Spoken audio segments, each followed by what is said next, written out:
우리가 드리는 예배에 하나님 임재하시고 영광 받으시리라 믿습니다. 살면서 참 중요한 일이 많이 있지만 예배는 참 우리의 인생 여정에 가장 중요한 일임을 믿습니다.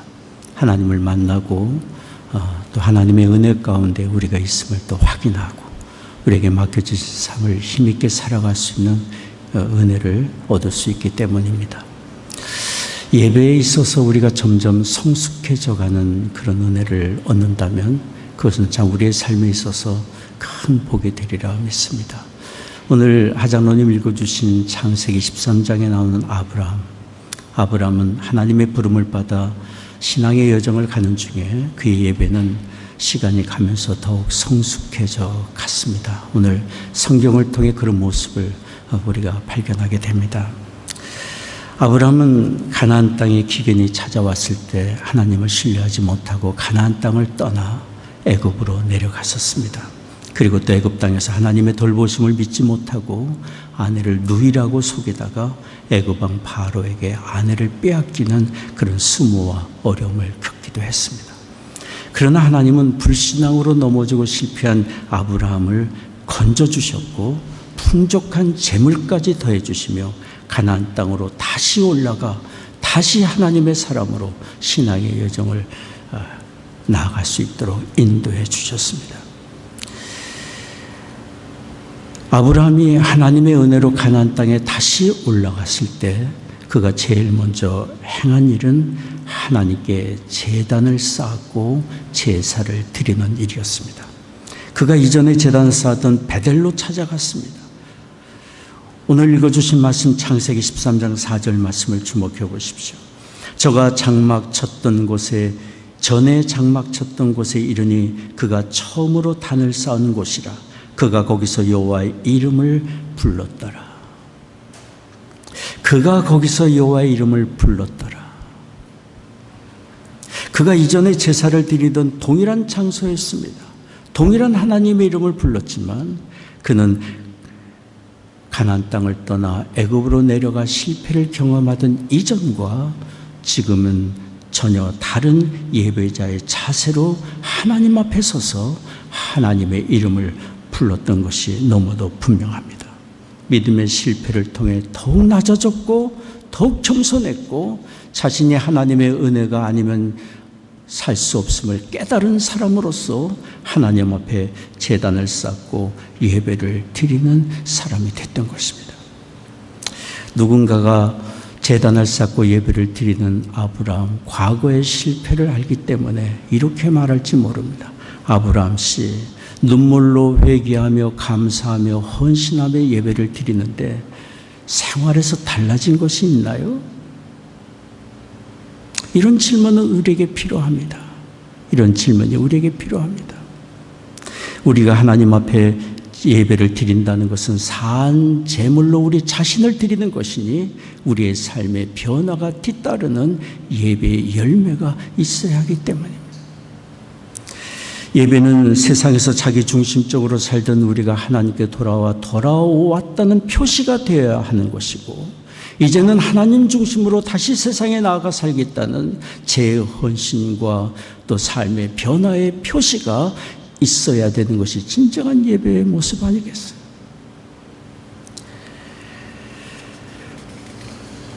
감사하게도 아브라함은 실패를 경험한 후에 그의 예배의 자세가 분명히 달라졌을 것이고 그의 마음도 달라지고 생활의 자세도 달라졌습니다. 오늘 성경이 그러한 아브라함의 성숙한 믿음의 자세 모습을 보여주고 있습니다.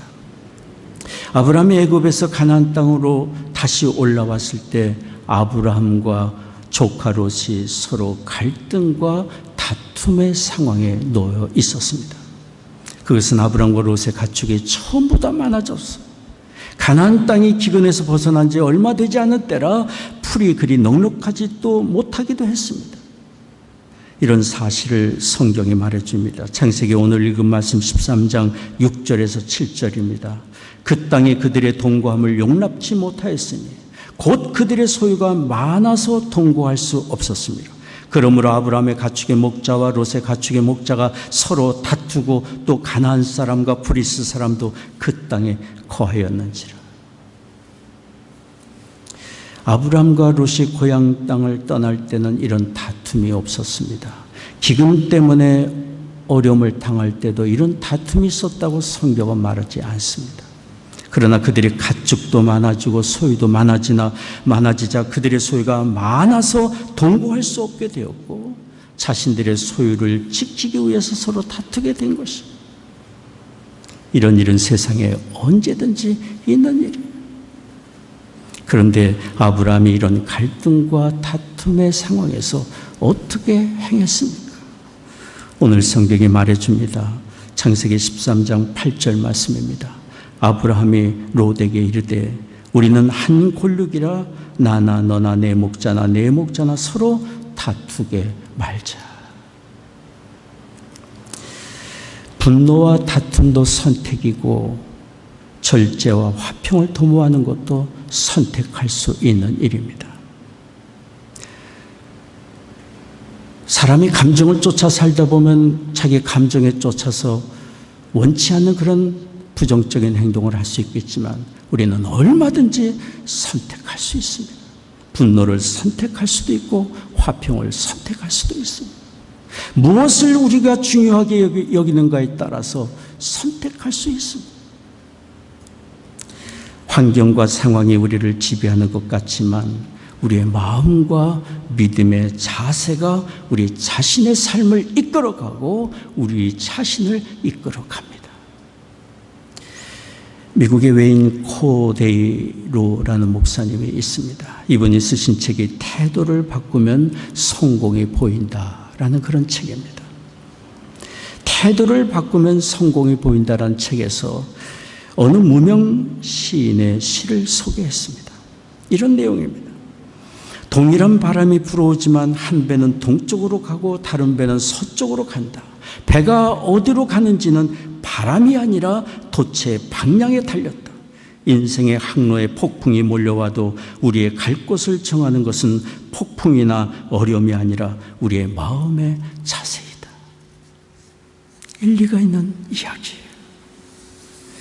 우리의 마음의 자세가 중요합니다. 마음의 자세가 중요합니다. 우리는 여기 아브라함처럼 갈등과 다툼의 상황에서 화평을 도모하는 길을 얼마든지 선택할 수 있습니다. 무엇을 우리가 중요하게 여기고 우리의 믿음의 자세가 무엇이고 우리가 어떤 마음 자세를 가지고 사는지에 따라 얼마든지 화평을 선택할 수 있습니다. 우리는 하나님의 긍휼과 자비하심을 받은 사람들이고 또 하나님께서 우리에게 다툼이 아니라 화평을 도모하는 사람으로 살라고 말씀하셨기 때문에 그런 하나님의 뜻을 주목한다면 우리는 얼마든지 화평을 도모하는 길을 선택할 수 있습니다. 마태복음 5장 9절에 우리 주님이 말씀하셨습니다.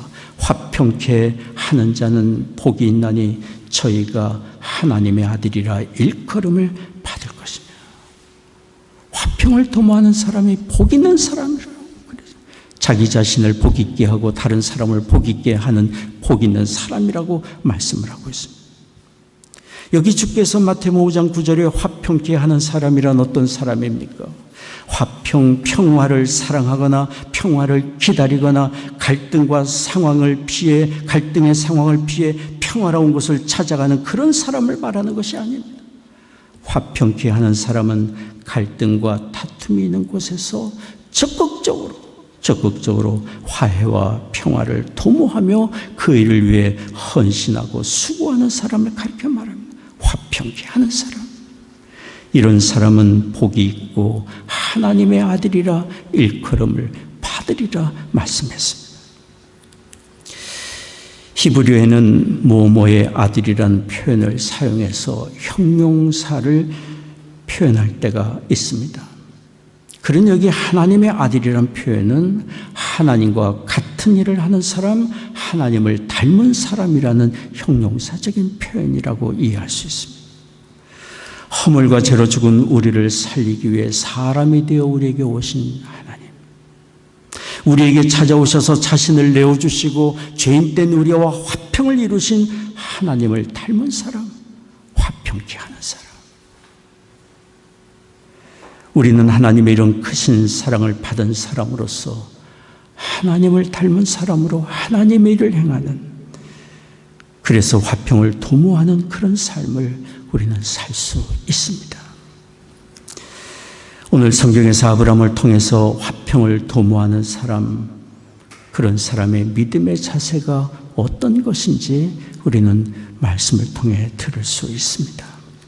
첫째는 화평을 도모하기 위해 우리에게 무엇보다 먼저 필요한 것이 있는데, 그것은 다른 사람에 대한 존중심을 가지는 것입니다. 다른 사람에 대한 존중심. 여기 아브라함이 그랬어요. 읽은 말씀을 다시 주목해 보십시오. 창세기 13장 8절에 아브라함이 롯에게 이르되 우리는 한 권력이라 너나 나나 내 목자나 서로 다투게 말자. 아브라함이 갈등과 다툼의 상황에서 기억했던 것은 한 권력이라는 사실. 한 권력이란 핏줄이 같은 가까운 혈족이며 형제된 사람 아닙니까? 실제로 아브라함과 롯은 삼촌간이었고 일찍이 롯은 부친을 여인 상태에서 아브라함의 돌봄을 받았습니다. 한 형제된 사람이었어요. 우리 모든 사람은 또한 한 분 아버지 하나님의 동일한 자녀요, 동일한 사랑을 받고 있는 사람들입니다. 그렇지 않습니까? 한 분 예수 그리스도의 대속의 은혜로 하나님을 아버지라 부르게 되었고 영생을 얻었고 동일한 천국을 향해 가는 하나님 나라의 시민 아닙니까? 영국의 C.S. 루이스는 이런 얘기를 했습니다. 우리가 날마다 대하고 날마다 대화를 나누는 그런 사람은 정말로 귀한데 주님의 성찬만큼 귀하다. 주님의 성찬만큼 귀하다. 왜 안 그러겠어요? 주님이 자신의 생명을 내어주기까지 한 사람이 바로 내가 앞에서 대하고 대화를 나누고 있는 그 사람이니 어찌 그렇게 표현하지 않을 수 있겠습니까? 주님의 성찬이 귀하듯 우리가 날마다 대하는 모든 사람은 귀한 사람인 거죠. 존귀한 사람인 거죠. 허물투성인 사람이라 할지라도 여전히 하나님께 귀히 여김을 받는 사랑받는 사람임을 우리는 기억해야 합니다. 이런 믿음을 가진다면 우리는 다른 사람을 귀히 여기며 화평을 도모하는 자리로 나아갈 수 있습니다. 만일 우리가 서로에 대한 존중심을 잃어버린다면 언제든지 실망하고 상처받고 다툼에 빠질 수 있습니다. 마음의 존중심을 잃어버린다면. 어떤 사람이 의사를 찾아가서 자신의 고통을 호소했습니다. 의사 선생님, 요즘 제 온몸이 너무도 많이 아픕니다. 제가 늙어가는 건지 몸이 쇠약해져가는 건지 정말 모르겠습니다. 무릎을 만지면 무릎이 아프고 배를 만지면 배가 아프고 머리를 만지면 머리가 아픕니다. 도대체 무엇이 문제인가요? 그때 환자의 이런 컴플레인을 들은 의사가 전신 엑스레이 촬영을 지시했습니다. 그리고 1시간쯤 지난 후에 엑스레이 결과를 들고 와서 이렇게 말했습니다. 왜 그렇게 손가락으로 만지는 곳마다 다 아픈지 이유를 알 것 같습니다. 몸에는 이상이 없습니다. 그런데 손가락이 부러졌군요. 만일 우리의 마음이 부러져 있고 왜곡되어 있고 상대방에 대한 존중심을 잃어버린다면 다른 사람의 작은 실수, 잘못, 허물에 견디지 못할 거예요. 왜 저럴까? 사사건건 실망과 갈등과 다툼에 빠질 수밖에 없을 거예요. 그런 인간관계에서 내 마음이 아픔을 겪고 실망을 느끼고 있다고 한다면 우리는 먼저, 다른 것보다 먼저 우리 마음의 자세를 살펴봐야 합니다. 내가 저 사람을 충분히 존중하고 있는지, 귀하게 여기고 있는지, 하나님께 사랑받는 사람으로서 내가 저를 아끼고 있는지 우리 마음 자세를 살펴봐야 합니다. 성경은 우리에게 우리가 대하는 사람들을 어떻게 대하며 살아야 할지 분명한 삶의 길을 가르쳐주고 계십니다. 골로새서 3장 12절에 14절까지 말씀인데요. 여러분 다 한번 찾으셔서 보시면 좋겠습니다. 골로새서 3장 12절부터 14절까지 말씀입니다. 찾으시면 같이 읽겠습니다. 그러므로 너희는 하나님의 택하신 거룩하고 사랑하신 자처럼 긍휼과 자비와 겸손과 온유와 오래 참음을 옷 입고 누가 네게 혐의가 있거든 서로 용납하여 피차 용서하되 주께서 너희를 용서하신 것 같이 너희도 그리하고 이 모든 것 위에 사랑을 더하라. 이는 온전하게 매는 띠니라. 하나님의 택하신 거룩한 자입니다. 우리 모두가 그렇습니다. 하나님께 사랑받는 자녀들입니다. 그런 우리에게 하나님이 부탁하신 것은 너무도 분명합니다. 다른 사람의 허물을 용납하고 긍휼과 자비로 품어주고 겸손과 온유로 오래 참고 귀히 여기고 사랑으로 섬기며 다툼이 아니라 화평을 도모하는 우리가 될 것을 말씀하고 있습니다. 그럴 때 우리는 사람을 얻는 기쁨을 얻고 하나님을 기쁘시게 하는 복된 삶을 살 수 있습니다. 우리가 귀하게 여기는 재물도 사실 다 지나가고 마는 것이고 지위도 명예도 지나가고 마는 것이고 재물과 지위와 명예보다 그러므로 더 귀한 것은 사람을 얻는 것입니다. 화평을 도모하는 사람이 사람을 얻는 이윤을 그의 삶에 남길 수 있습니다. 하나님은 우리의 삶에 이렇게 사람을 얻는 복된 삶이 되기를 원하고 있습니다. 다른 사람을 귀히 여기고 존중심을 잃지 않는 우리가 되기를 원합니다. 오늘 성경을 통해 우리가 두 번째 화평을 도모하기 위해 필요한 것이 무엇인지를 배울 수 있습니다. 그것은 다른 사람의 유익을 먼저 구하는 것입니다. 다른 사람의 유익을 먼저 구하는 것입니다. 아브라함이 그랬습니다. 아브라함이 조카 롯에게 좋은 목축지를 먼저 선택하게 했어요. 오늘 말씀을 보십시오. 창세기 13장 9절 말씀입니다. 내 앞에 온 땅이 있지 아니하냐. 나를 떠나라. 내가 좌하면 나는 우하고 내가 우하면 나는 좌하리라. 내가 좌하면 나는 우하고 내가 우하면 나는 좌하리라. 목축업을 생업으로 하는 아브라함에게 좋은 목축지의 선택을 양보한다는 것은 정말 작은 일이 아니었습니다. 아브라함의 양보는 자신의 당연한 권리를 포기한 것이고 큰 희생을 자처한 것이었어요. 그러나 아브라함이 이렇게 할 수 있었던 것은 자신의 유익과 안일과 성공을 구하기보다 조카 롯이 더 잘 되기를 바라는 마음이 그에게 있었기 때문에 이런 아브라함의 결정에 그의 아내 사레가 이렇게 반응했을지 모릅니다. 아니, 당신 제정신이에요. 우리가 먼저 살아야 조카를 돕든지 남을 돕든지 할 것 아니에요. 당장 취소하세요. 그런데 성경에는 그렇게 했다는 기록이 없습니다. 사라는 남편을 신뢰했고 남편의 결정을 믿음으로 따라주었습니다. 하나님의 창조의 질서대로 사라는 남편을 돕는 배필로서의 역할을 잘 감당한 것으로 보여집니다. 아브라함의 이런 양보와 희생은 믿음의 홈런을 날린 것 같다는 생각이 듭니다. 불신앙과 허물로 넘어졌던 자기를 다시 이렇게 세워주신 하나님의 은혜를 경험한 사람으로서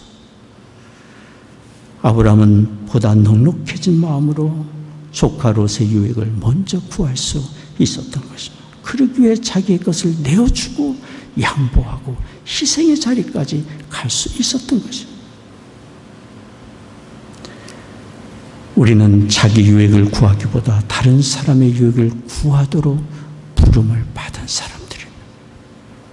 하나님은 우리의 죄의 사함과 구원과 영생과 유익을 위해 아들을 내어주시는 희생을 하셨고 이제 우리로 하여금 그 은혜를 받은 사람으로 우리 자신을 위하여 사는 옛사람의 삶이 아니라 다른 사람의 유익을 위하여 사는 삶을 살도록 우리를 불러주셨습니다.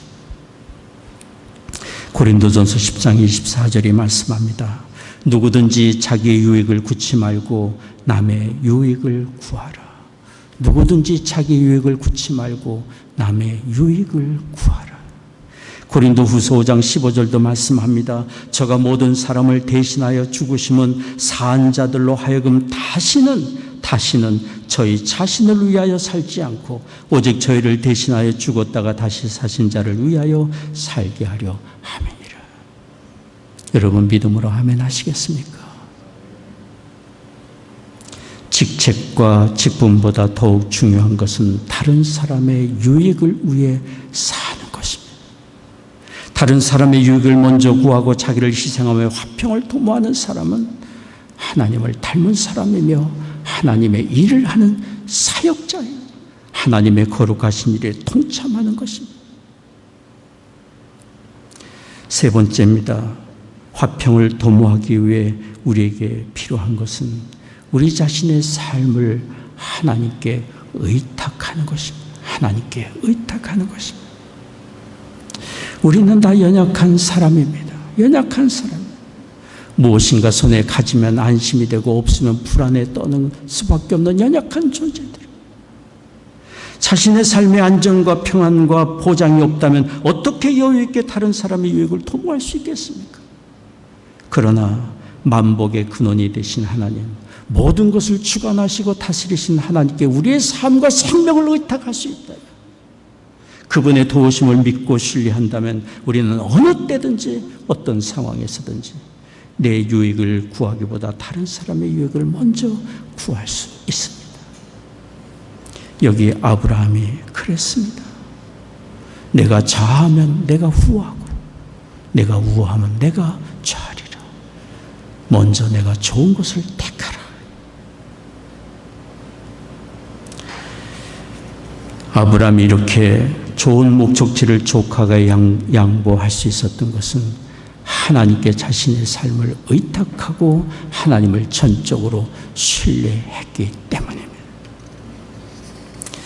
아브라함은 불과 얼마 전까지도 그런 믿음을 가진 사람이 아니었던 것을 우리가 잘 압니다. 기근이 찾아왔을 때 그는 가나안 땅을 떠나지 않았습니까?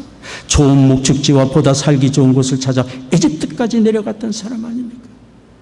그러나 그는 어려움을 통해 하나님의 돌보심을 경험하고 하나님께서 모든 것을 공급하시고 인도하시는 것을 그는 확신한 아브라함은 더 이상 그런 식으로 살지 않았어.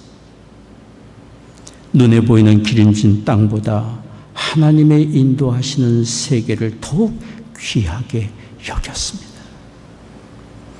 그래서 조카 롯에게 미련 없이 가장 좋은 것을 먼저 택하도록 양보할 수 있었던 것입니다. 하나님을 의지하며 사는 사람이 이렇게 넉넉한 마음으로 다른 사람을 돌볼 수 있습니다. 미국의 백화점의 왕으로 알려져 있는 훌륭한 사업가 또 최신부 장관을 지냈던 존 와나메커를 여러분 잘 아실 것입니다. 이분이 일평생 신조로 살았던 세 가지가 있었다고 합니다. 첫 번째는 생각하라, 두 번째는 도전하라, 세 번째는 신뢰하라. 생각하고 도전하고 하나님을 신뢰하라고 하는 이런 신조를 가지고 살았습니다.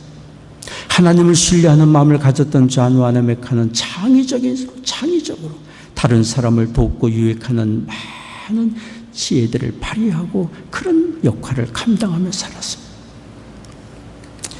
하나님을 의지하며 하나님께 신뢰하며 다른 사람을 유익하게 하는 사람을 하나님은 절대로 홀로 두지 않습니다. 하나님께서 그의 삶을 지키고 돌보시며 선한 길, 형통한 길로 반드시 인도해 주십니다. 여기 아브라함을 보십시오. 사랑하는 조카 롯에게 먼저 좋은 목적지를 양보하고 그 땅에 그냥 머물러 있을 때 하나님이 아브라함에게 말씀하셨어요. 오늘 본문입니다. 한번 성경을 펴서 같이 읽겠습니다. 창세기 13장 14절에서 17절까지 말씀입니다. 롯이 아브람을 떠난 후에 여호와께서 아브람에게 이르시되 너는 눈을 들어 너 있는 곳에서 동서남북을 바라보라. 보이는 땅을 내가 너와 내 자손에게 주리니 영원히 이르리라. 내가 내 자손으로 땅에 티끌 같게 하리니 사람이 땅에 티끌을 능히 셀 수 있을진데 내 자손도 세리라. 너는 일어나 그 땅을 종과 횡으로 행하여 보라. 내가 그것을 내게 주리라. 당장은 아브라함이 손해보는 것 같았고 모든 것을 잃어버리는 것 같았지만 결국은 그는 더 큰 것을 얻은 사람이 되었습니다. 그는 모든 사람을 구원하시는 예수 그리스도가 탄생하는 거룩한 나라를 이루었고 온 세상 모든 사람에게 복의 근원이 되는 삶을 사는 복을 받게 된 것입니다. 하나님을 의지하며 사는 사람, 그래서 다른 사람의 유익을 먼저 구하는 사람에게 하나님은 반드시 선한 길로 인도해 주십니다. 일본의 한 여성의 이야기입니다. 작은 마을에서 잡화점을 운영했습니다. 그분은 독실한 기독교 신자였습니다. 그분의 정직과 친절함 때문에 많은 고객이 그 잡화점을 찾았습니다. 그런데 상대적으로 길 건너편에 있는 잡화점은 이분의 잡화점이 번성하는 관계로 거기는 점점 고객이 줄어들기 시작했어요. 이 사실을 알게 된 이 여성은 자신의 가게의 품목을 줄였어요. 그리고 그 품목을 찾는 사람에게 길 건너편에 가면 그런 품목을 찾을 수 있다고 사람을 그쪽으로 돌려보냈어요. 이 여성이 이렇게 한 것은 그것이 하나님을 기쁘시게 하는 일이고 하나님을 기쁘시게 하는 그런 삶에 하나님의 도우심이 있음을 그는 믿었기 때문이에요. 점점 손님이 건너편으로 몰려가자 시간이 많아지게 됐습니다. 많아진 시간에 이 여성이 한 일은 글을 쓰는 일이었습니다. 그렇게 해서 이 여성이 쓴 글이 전 세계에 알려져 있는 빙점이라는 책이에요. 그리고 이후에 이 여성이 쓴 책은 양치는 언덕이 있었고 그 후에 무려 80여 권에 달하는 훌륭한 책들을 저술했습니다. 이분이 전 세계 수많은 사람에게 영향력을 끼쳤던 미우라 아야코라는 여성이에요. 이런 하나님의 이야기는 하나님께 자신을 전적으로 의탁하고 다른 사람을 돕고 다른 사람을 유익하게 하는 삶의 현장에 지금도 계속되고 있습니다. 하나님의 이야기는 항상 끝이 좋기 때문이에요. 하나님을 의뢰하고 사는 사람의 그 결과는 항상 좋기 때문이에요. 하나님은 오늘도 하나님 마음에 합한 사람으로 하나님의 일을 하는 사람, 화평을 도모하는 사람을 찾으십니다. 그런 하나님의 부르심에 우리가 진심으로 아멘으로 응답할 수 있는 우리가 되기를 원합니다. 기도하겠습니다.